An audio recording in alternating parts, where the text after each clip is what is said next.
नमस्कार मंडळी, GM न्यूजमध्ये मी नेहा तुम्हा सर्वांचं मनापासून स्वागत करते. मंडळी, सध्या मी आहे संतकृपा हॉस्पिटलमध्ये. संतकृपा हॉस्पिटल गेल्या 5 वर्षांपासून वाशिममध्ये सेवा देत आहे. बरेचसे लहान मुलं इथे आपला इलाज करण्यासाठी येत असतात आणि त्याचबरोबर इथेही विविध प्रकारचे आजार दूर करण्यात येतात. कावीळ, त्याचप्रमाणे थॅलेसेमिया आपण ज्याला म्हणत असतो, त्याचप्रमाणे आपण सतत आता बरेचसे पालक लोक चिंतित असतात, ते म्हणजे आपल्या मुलाला भूक न लागणे या कारणाला घेऊन. त्याचबरोबर भूक का बरं लागत नाही आहे, आपण याला कुठपर्यंत आळा घालू शकतो, आपण याच्यावरती कशाप्रकारे मात करू शकतो, हेही आज आपण इथल्या डॉक्टरांना विचारणार आहोत.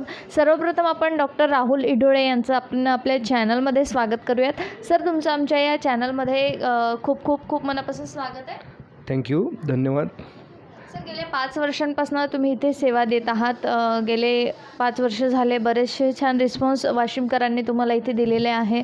सर, मला सांगाल की संतकृपा हॉस्पिटलची नेमकी सुरुवात ही कशी झालेली होती, किंवा काय डोक्यामध्ये कल्पना होती त्यावेळेला, गेल्या 5 वर्षांच्या अगोदर आपण वाशिममध्ये स्टार्टअप करायला पाहिजे, काय विचार केला होता तुम्ही त्यावेळेला? ॲक्च्युली माझं नाव डॉक्टर राहुल इडोळे आहे. माझं MBBS झालं आहे. MBBS नंतर मग मी DCH केलं आणि मग मी नानावटी हॉस्पिटल मुंबई इथून मग DNB केलं पीडियाट्रिक्समध्ये. ॲक्च्युली आमचा सुरुवातीचा जो हा होता जर्नी, हा फार म्हणजे असा होता की कुठे स्थायिक व्हायचं हा फार मोठा प्रश्न होता आमच्या मागे. परंतु जेव्हा आम्हाला कळलं की इथे वाशिममध्ये बऱ्याचशा गोष्टींमध्ये आपल्याला इथे सेवा देता येईल आणि हे डेव्हलपिंग एक सिटी आहे. आता रिसेंटली काही 20 वर्षापूर्वी हा डिस्ट्रिक्ट झालेला आहे आणि आता अजूनही डेव्हलपिंगच्या काळामध्ये आहे. तर आम्ही आणि आमच्या वाईफ जे आहे त्या मॅडम गायनेकोलॉजिस्ट आहेत. आम्ही दोघांनी मिळून असं डिसिजन घेतलं की इथे आल्यानंतर नक्कीच आम्हाला चांगल्या संधी मिळेल आणि मी त्या बाबतीत खरोखर वाशिमकरांचा आणि आमच्या सगळ्या मित्रपरिवारांचा फार आभारी आहे की आम्हाला फार छान इथे रिस्पॉन्स मिळाला आणि आम्ही फार खुश आहे त्यापासून.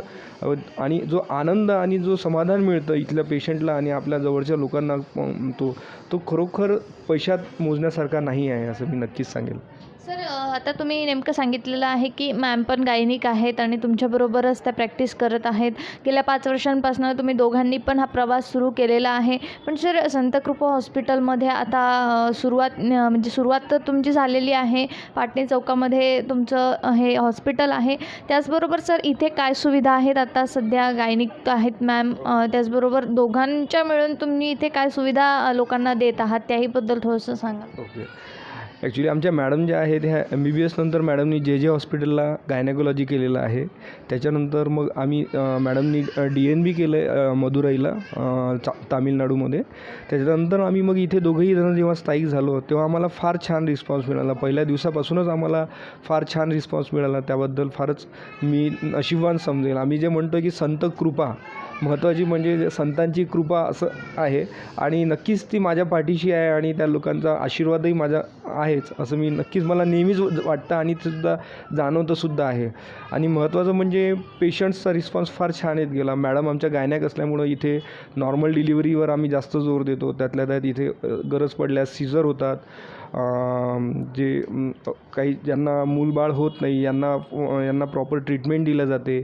परत काही जणांना पाळीचे समस्या असतात, काही ॲनिमिया असतात, ह्यांनासुद्धा फार छान इथे रिस्पॉन्स मिळाला जातो. आणि पेशंट्स खरोखर आम्ही इतके हे आहे लकी की इथून दुरून लोक येतात. जवळपास मेहकरवरून लोक येतात, हिंगोलीवरून लोक येतात आमच्याकडे आणि इथे छान सुविधा आम्ही त्यांना देतो. त्यातल्या त्यात डिलिव्हरी झाल्यानंतर जर एखाद्या बाळाला ICUमध्ये ठेवायचं काम पडलं, कुणाला रेस्पिरेटरी डिस्ट्रेस असतो, कुणाला ट्रान्झिएंट टॅकिपनिया ऑफ न्यूबॉर्न ज्याला म्हणतो आपण ते असू शकतं. एखाद्या बाळाला तिसऱ्या दिवशी बऱ्याच वेळेला आपल्याला जॉन्डिस पाहायला मिळतो, तर फोटोथेरपीची सुविधा आहे इथे. बऱ्याच वेळा ऑक्सिजन काही लागलं तर इथे ऑक्सिजनची सुद्धा सुविधा आहे. आणि बाळाला आम्हाला इथेच दोन्हीही असल्यामुळं पीडियाट्रिक आणि गायनेकोलॉजी यांना आम्हाला बऱ्याच वेळा बाहेर पाठवण्याचं गरज पडत नाही आणि त्यामुळं पेशंट नक्कीच जाताना समाधानी होऊन जातो आणि जे ब्लेसिंग्स देऊन जातो ते फार महत्त्वाचे आहे मला असं वाटतं. जसं की सरांनी सांगितलेलं आहे, संतकृपा हॉस्पिटल येथे जवळपास सगळ्या सुविधा उपलब्ध आहे. म्हणजे जेव्हा महिलेची प्रसूती होते त्याच्यानंतर बाळाला लागणारे ज्या काही सुविधा असतात त्यासुद्धा सुविधा इथेच अवेलेबल आहेत. तर तुम्हाला बाहेर कुठे जाण्याची गरज यावेळेस पडणार नाही.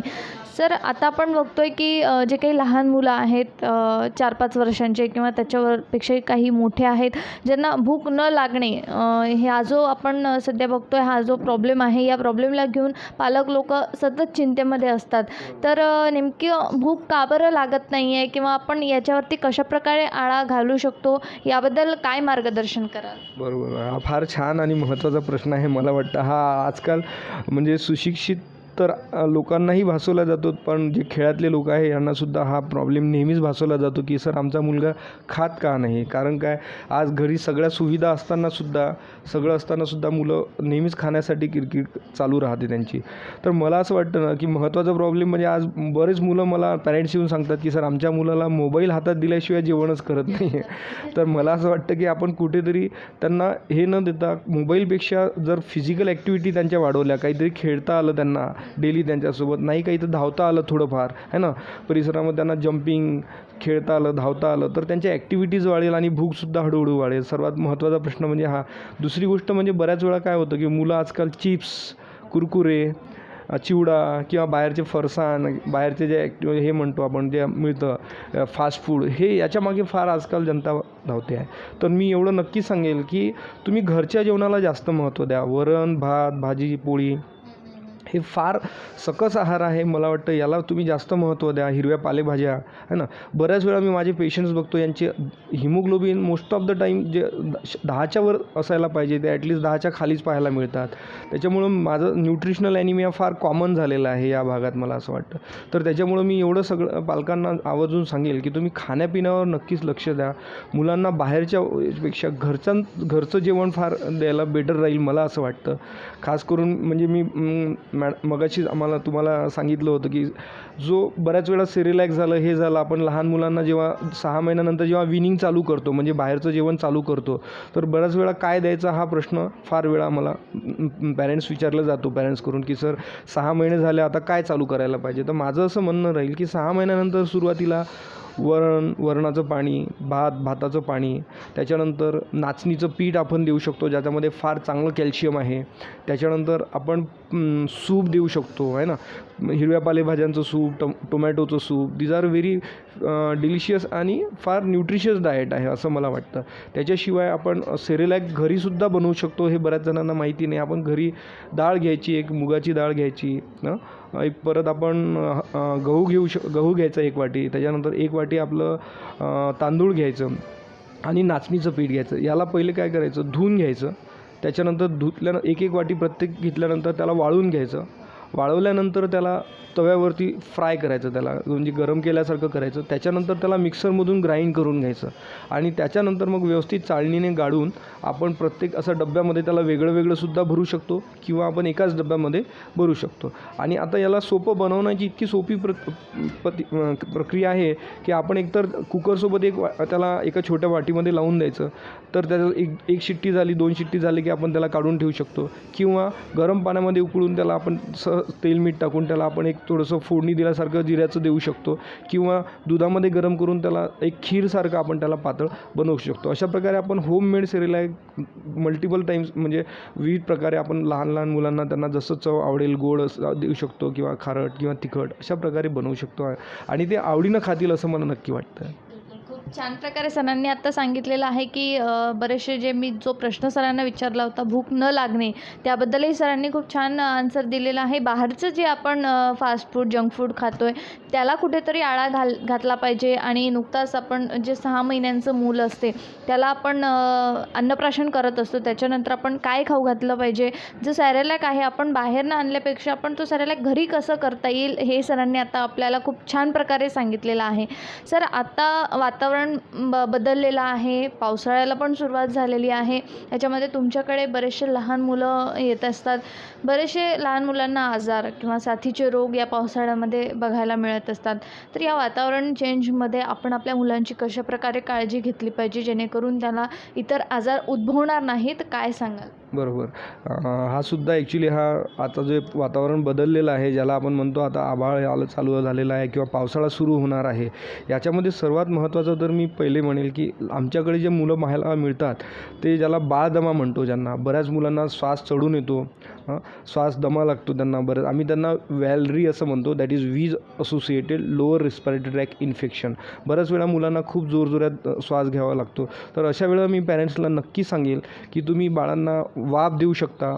बरोबर आहे. वाफ ज्याला अस्थॅलिन ज्याला म्हणतात किंवा त्याच्यामध्ये साल्ब्युटामॉल असतं, त्याचं वाफ आपण देऊ शकतो. नॉर्मल सलाईनचं वाफ देऊ शकतो. सोबत आपण जर खूप वाटलं तर बऱ्याच वेळा एखाद्या बाळाला ऑक्सिजन लागतं. सगळ्या बाळांना लागत नाही. मी एवढंच सांगेल की हे मुलं फार लवकर सेटल होतात. हार्डली 1 ते 2 दिवसामध्ये ॲडमिशनमध्ये हे मुलं सेटल होतात. पण यांना घरी जास्त वेळ ठेवू नका, कारण बऱ्याच वेळा वातावरण जेव्हा चेंज होतं, हे बाळदमावाले पेशंट ज्यांना बऱ्याच वेळा हा दम चढून येतो, तर अशा वेळेला लवकरात लवकर जवळचं हॉस्पिटल गाठायला पाहिजे आणि व्यवस्थित जर ट्रीटमेंट घेतली तर हे मुलं फार लवकर बरे होतात, हे मी नक्की सांगेल. याच्याशिवाय आजकाल बऱ्याच वेळा आपण ऐकतो की ज्याला पफ म्हणतात, नेबुलायझेशन पफ. बरेच लोक नेबुलायझेशनला द्यायला काही हरकत नाही, सर आम्ही दिवसातून 4 वेळा देतो, पण पफ्स घ्यायला घाबरतात, म्हणजे ज्याला आपण म्हणतो नेबुलायझेशन पफ. तर याच्यामध्ये मी लोकांना हेच सांगेल की घाबरण्यासारखं अजिबात नाही, कारण ही तीच औषधी आहे जी आपण वाफेतून देतो.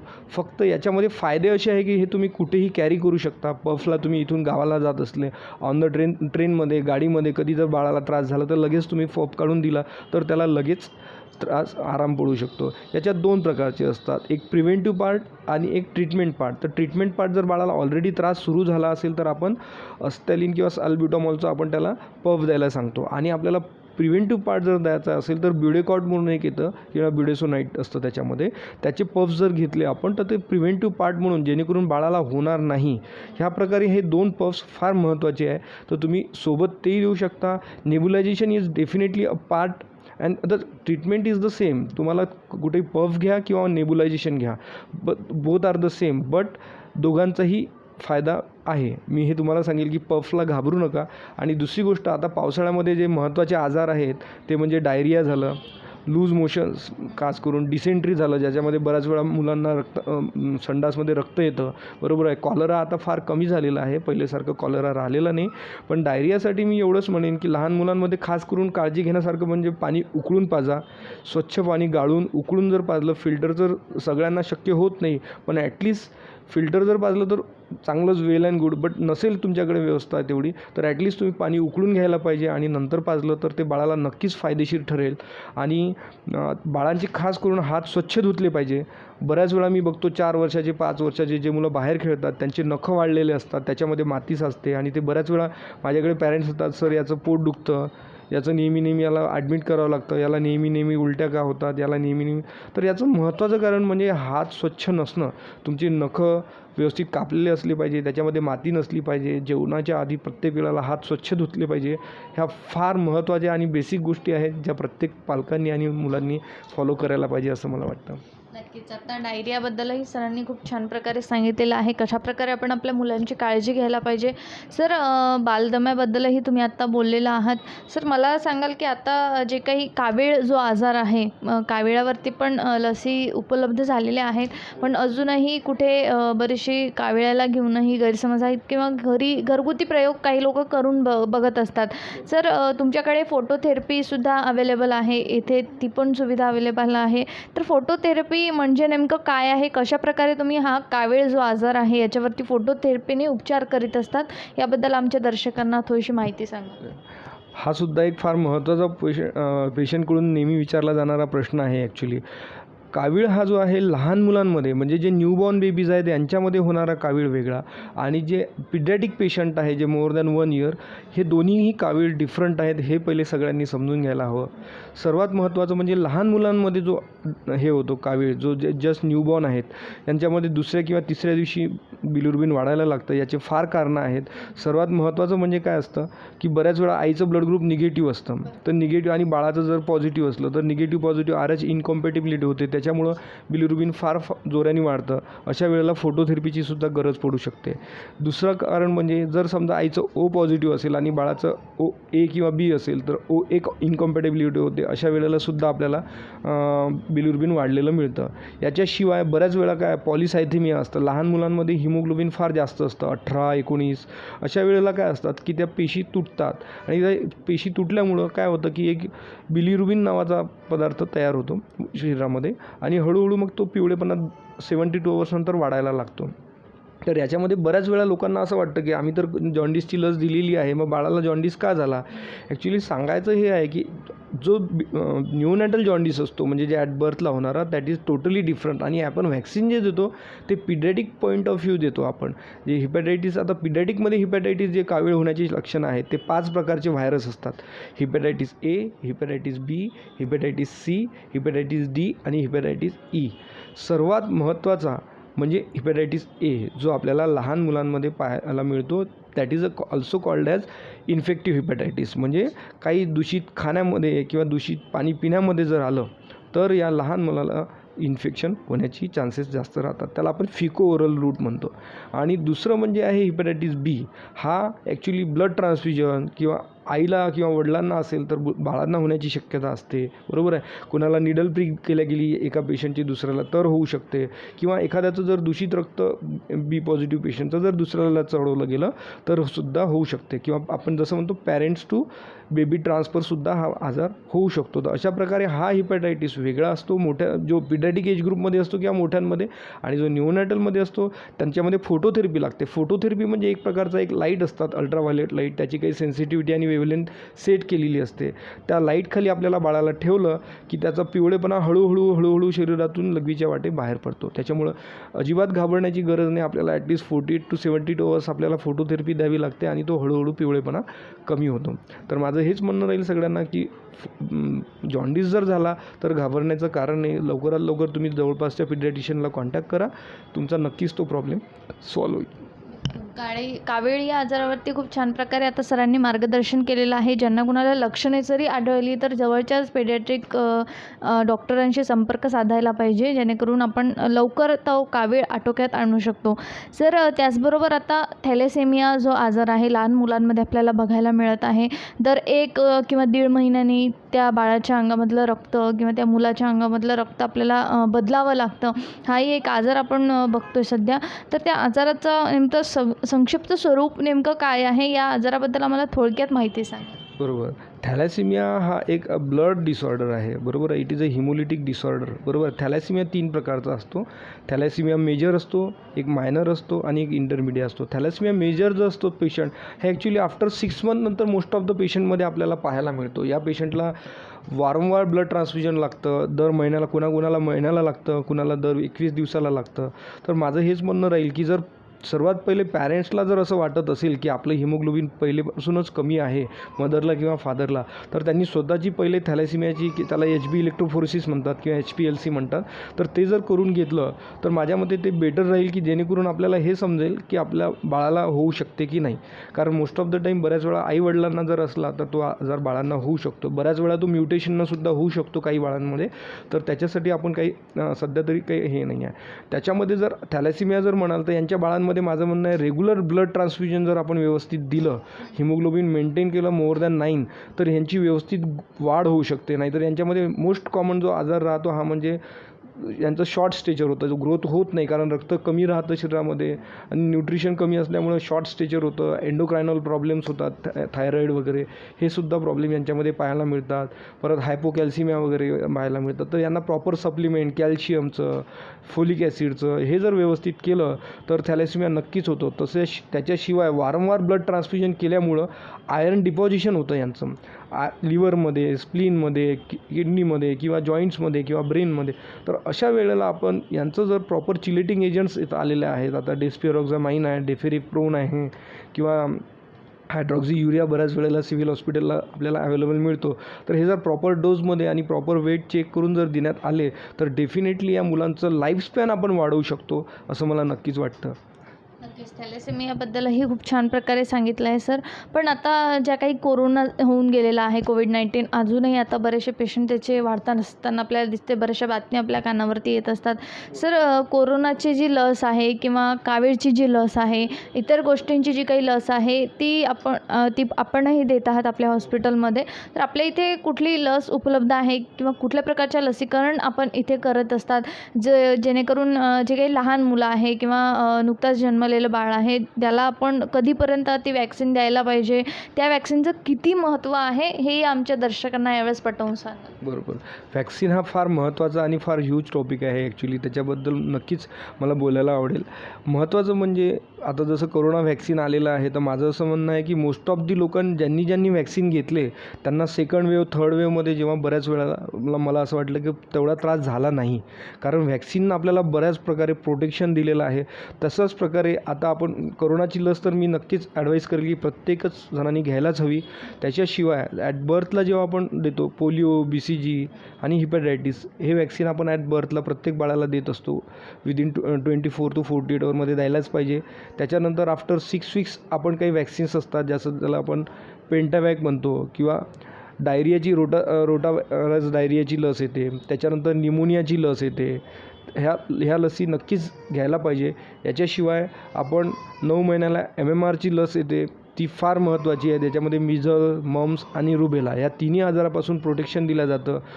पोलिओसुद्धा फार महत्त्वाची लस आहे, जी आपण प्रायव्हेटला तर घ्यायलाच पाहिजे, पण गव्हर्नमेंटला वर्षातून 2 वेळा ज्या येतात, आपण ॲडव्हर्टाईज नेहमीच बघत असतो अमिताभ बच्चन आणि यांच्या, त्या नक्कीच आपण फॉलो करायला पाहिजे. माझं असं म्हणणं आहे की गव्हर्नमेंटचे सुद्धा ते पोलिओचे डोसेस घ्यायला पाहिजे बिलो 5 इयर्सच्या प्रत्येक बाळांनी.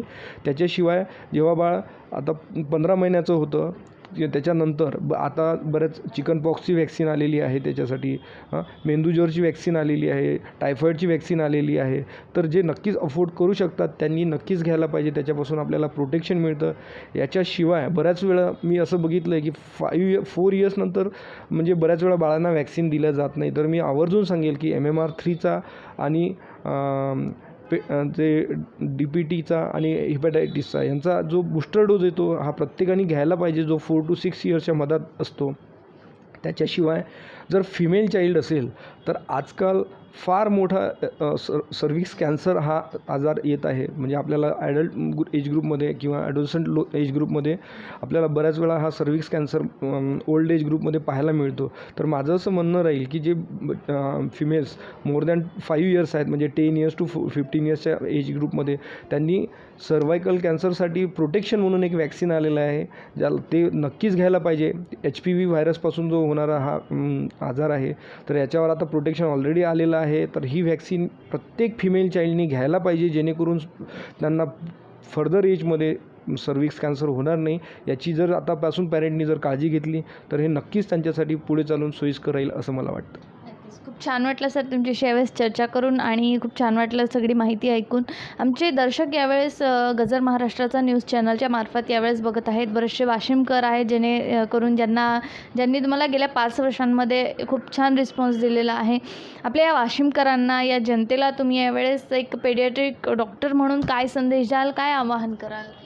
हो, सर्वात महत्त्वाचं म्हणजे मला इथे 5 वर्ष झालेले आहेत. मला जनतेने फार चांगला रिस्पॉन्स दिलेला आहे. लोक सांगतात की बऱ्याच वेळा पेरेंट्स हायपर होतात, हे करतात, ते म्हणतात. पण असं म्हणा की जसं म्हटलं की देवाची कृपा म्हणा किंवा लोकांचा जो प्रेम म्हणा, याच्यामुळं आतापर्यंत तरी मला कधीही कुठल्या पेशंटनी किंवा नातेवाईकांनी फार त्रास कधी दिलेला नाही आहे. बरोबर आहे. तर मी लोकांना आवर्जून सांगेल की तुम्ही नक्कीच बाळाला, खास करून लहान मुलांबद्दल पहिले सतर्क राहा. एक दिवस जास्तीत जास्त तुम्ही अंगावर ताप काढू शकता, जास्त दिवस बाळाचा अंगावर ताप काढू नका. जर बाळाला तुमच्या पहिले झटके वगैरे आलेले असतील तर विदिन 24 आवर लवकरात लवकर तुमच्या पिडियाट्रिशियनला कॉन्टॅक्ट करा. कारण एकदा जर तुमच्या बाळाला कन्व्हल्जन आलेले असतील तर वारंवार कन्व्हल्जन येऊ शकतात. परत आता हा जो पावसाळ्याचा सीझन आहे, खास करून ज्या बाळांना बालदमा आहे, ज्यांना श्वास घ्यायला त्रास होतो, त्यांनी खास करून स्वतःच्या बाळाची काळजी घ्या. गरम कपडे घाला. नेब्युलायझेशन जर असेल तर वारंवार त्याला नेब्युलायझेशन द्या. कारण वातावरण जेव्हा चेंज होतं तर या मुलांना नक्कीच त्रास होतो, श्वास चढून येतो यांचा. तर त्यांनी काळजी घ्यावी. पाणी व्यवस्थित उकळून प्यावं आणि स्वतःची काळजी घ्यावी आणि नेहमी आनंदी राहावं, एवढंच मी म्हणेल. धन्यवाद. खूप खूप धन्यवाद सर दिलेल्या सगळ्या माहितीबद्दल, आणि आमच्या GM न्यूजला तुम्ही तुमचा अमूल्य वेळ दिल्याबद्दल तुमचे खूप खूप आभार. थँक्यू धन्यवाद नमस्कार. तर हे होते माझ्यासोबत डॉक्टर इढोळे सर. आपण पाहिलेलं आहे की त्यांनी लहान मुलावरती ज्या काही आजारावरती तेही ट्रीटमेंट करीत आहेत. बरेचसे लसीकरण इथेही उपलब्ध आहेत. या सगळ्या गोष्टींवर त्यांनी आपल्याला माहिती दिलेली आहे. त्याचबरोबर तुमचे काही प्रश्न असतील सरांना विचारायचे तर तुम्ही कमेंट बॉक्समध्ये जाऊन टाईप करू शकता. तुर्तास मी नेहा तुम्हा सर्वांची रजा घेते आहे. कॅमेरा पर्सन शीतलसह. बघत रहा गजर महाराष्ट्राचा.